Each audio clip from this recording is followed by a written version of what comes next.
सगळ्यांना नमस्कार. आज आपण मस्तपैकी खरपूस असे रताळे घरच्या घरी भाजून घेणार आहोत. मग त्यासाठी रताळ्याला सगळ्यात पहिले छान मस्त असे धुवून टाकणार, जेणेकरून धूळ आणि माती तिथे राहणार नाही. मग आता हे भाजण्यासाठी मी छोटा माठ घेतला आहे. तुमच्याकडे नसेल तर लगेच घेऊन या. नेहमी तुम्हाला रताळी भाजण्यासाठी कामी पडू शकते. आता गॅसवर हा माठ मावला नसता म्हणून मी ते स्टीलची कढई ठेवली आणि त्याच्यावर ठेवला आहे माठ. आता आपल्या रताळीचे छान छोटे छोटे तुकडे करून, जेणेकरून ते शिजले पाहिजे अशा तऱ्हेने ठेवायचे आहे. एक एक करून आपल्याला सगळी रताळी त्यात ठेवून द्यायची आहे आणि मग माठीचं झाकण झाकून द्यायचं आहे. आता 15 ते 20 मिनिटांपर्यंत ते शिजू द्यायचे आहे, अगदी कमी आचेवर. आणि मग 15 ते 20 मिनिट झाल्यावर ते बंद करून थंड झाल्यावर ते काढायचे आहे.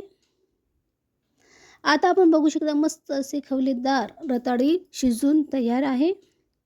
खरं पाहता ही रताळी शिलट्यासकटच खाल्ली पाहिजे, अधिक पौष्टिक असते. पण तुम्हाला जर शिलट्यासकट आवडत नसेल तर शिलटं काढूनसुद्धा तुम्ही छान खाऊ शकता. आता बघू शकता छान खवलेदार अशी रताळी आपली भाजून तयार आहे खाण्यासाठी.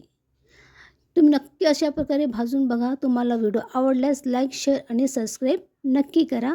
धन्यवाद.